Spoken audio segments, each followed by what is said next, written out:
Hey everyone, welcome to Reddit Readout. Today we are checking out AmItheA whole. Story 1. AITA for calling out my BIL for price gouging me.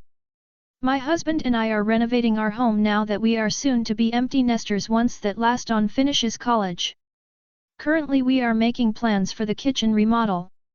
It's my dream to have solid walnut cabinets and custom panels over the refrigerator so I don't have to look at a fridge any longer.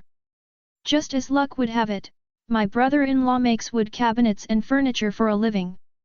We told him our plans and chatted with him about everything we would want in our kitchen. I know he is busy and works with a few high-end architects, so I wanted to be sure he could work with us in our time frame, and he said he would love to work with us to make our dream kitchen, so we connected him with our designer. Well, he ended up quoting me nearly $70,000 for cabinets. Naturally I balked at that because who has that sort of money, and also because he's my own BIL. I called him sure he made a mistake, but he doubled down saying this is already a significant friends and family discount, and that's the cost of everything with all the finishes I asked for and for the size of my kitchen. Then he felt the need to tell me there are more cost-effective ways to achieve the same look if I would consider veneer, or choose a different wood species, or compromise on various other areas. I said he should be ashamed of trying to charge his own family these kinds of outrageous prices. He said he's not ashamed and he's got plenty of business without mine, so I can get a quote from someone else, and he hung up on me. I texted him that I don't feel in the wrong on the situation, and he can apologize or otherwise not come to our place for Christmas this year.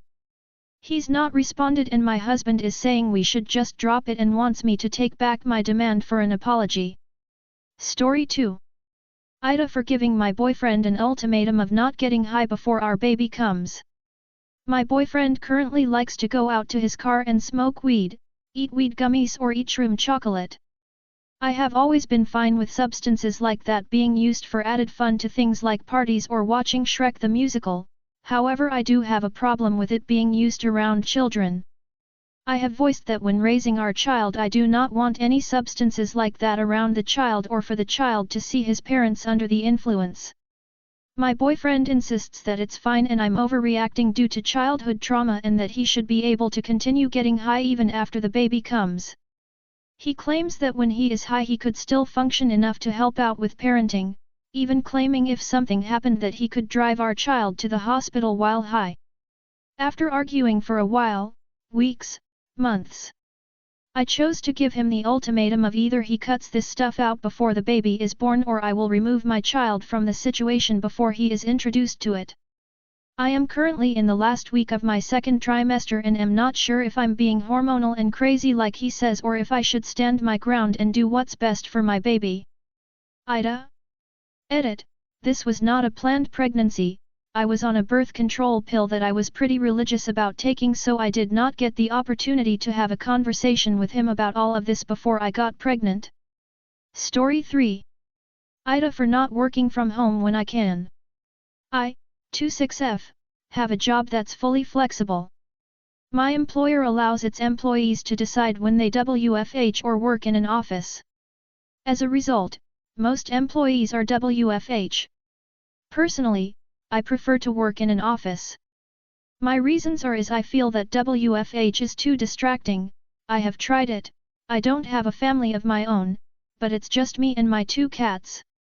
For me, working at the office helps me create boundaries, as when I worked from home even though I finished my hours because of the distractions I continued working, so I often worked 12 hours a day.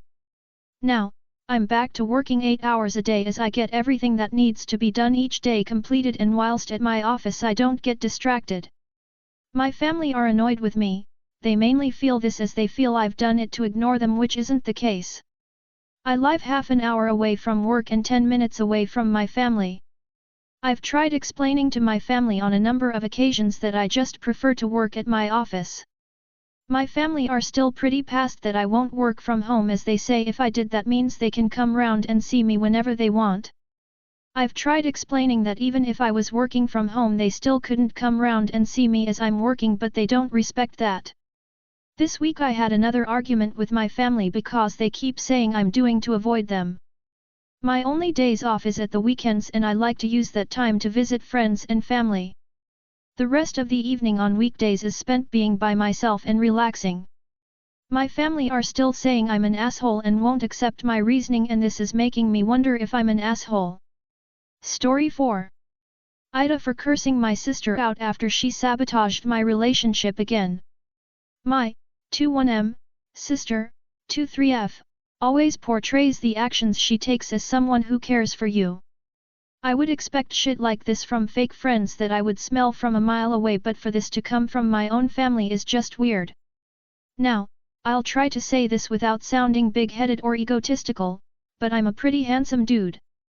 My sister and I used to go to the same school when we were younger.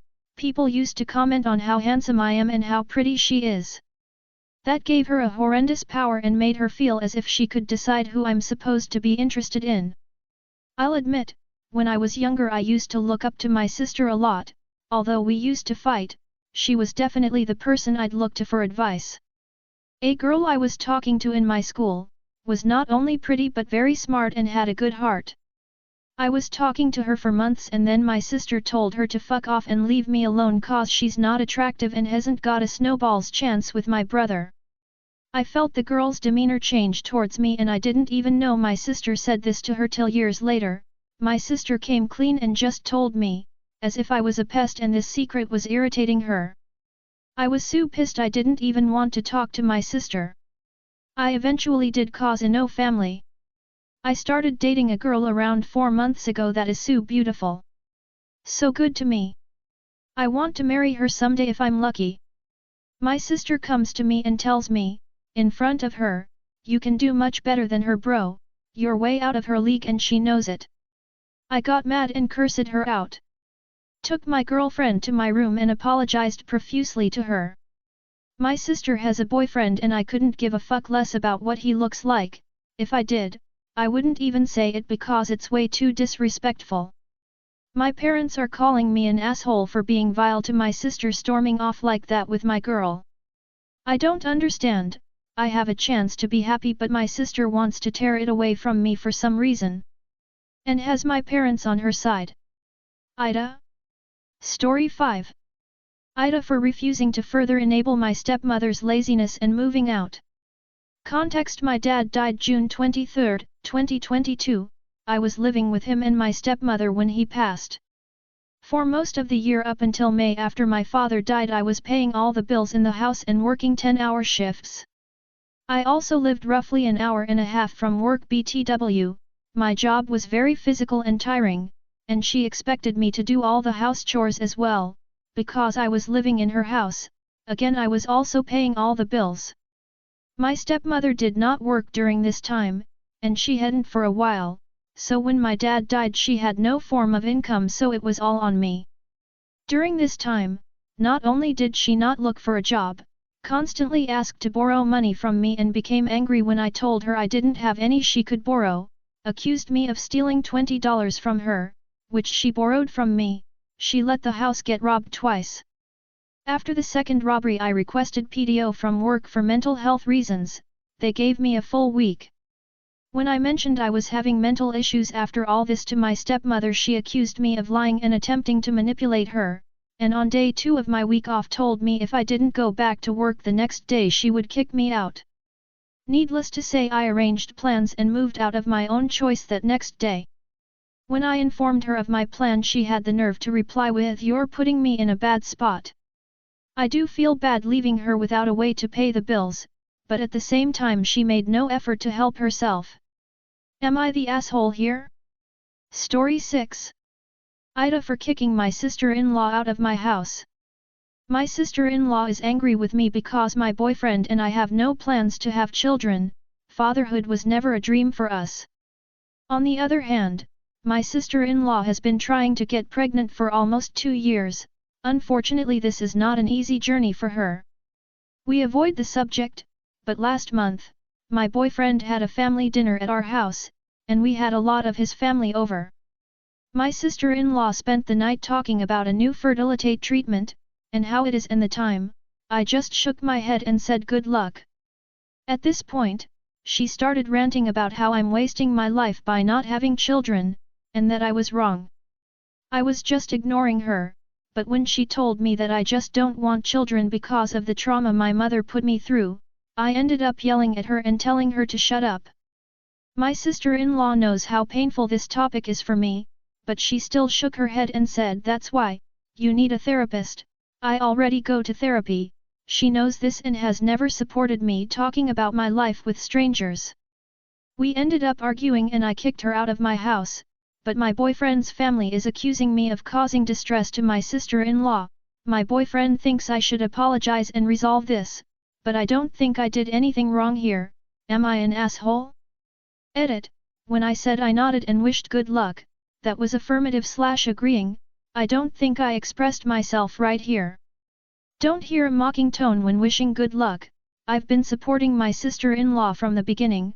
Sorry if this part seems negative. Story 7. AITA forgetting my own order from the food hatch. So, excuse the pun, but this has been eating me up for a little while now and I feel quite bad about it. A new restaurant opened up near me and we have them in another city where I used to live, so I was excited to visit. I had some errands to do in town, so thought I'd treat myself to lunch at the new restaurant by myself. I got a drink, placed my food order at the bar and went to sit down. I was waiting for quite a long time for my order and the restaurant itself wasn't busy. There was several members of staff sat at some tables and some stood around talking, various members of staff walking past my table. My food eventually arrived and I could see it on the food hatch ready to be collected by waiting staff. Obviously I couldn't be certain it was mine, but it looked like what I'd ordered and there were not many people in the restaurant by this point. I waited for maybe 10 minutes, several staff walked past and saw it. One guy carrying a bucket did a double take, like he saw it and knew it needed to be collected but didn't do anything because obviously he was busy with something else. A couple of other members of staff were stood chatting nearby and could also obviously see it and didn't do anything. I kept looking and thinking, do I just get it? I was sat on a table right next to it. I thought for a few more minutes and then thought whatever, I'll just ask. So I asked the kitchen staff through the hatch if it was my order for my table, and they said yes, and I asked if I could take it and they said yes. So I went back to my table and enjoyed my food. Afterwards I saw who I assume was the manager telling off my waiter who had disappeared for ages and left me waiting. I got apologies from 2 other members of staff and they tried to offer me free drinks and a refund for the delay. I said thank you but not to worry about it. I felt terrible that the waiter had been told off and just wanted to be left alone to enjoy my dinner. I felt that I wasn't annoyed at him, just all the staff in general. Afterwards I was thinking, did I overstep the mark? Am I an off for being entitled? Or is anyone in agreement with me that it was okay and the waiting staff need to pay more attention than be stood around chatting? I don't think it was a good first impression of a new restaurant. That's all for today. Please don't forget to like and subscribe.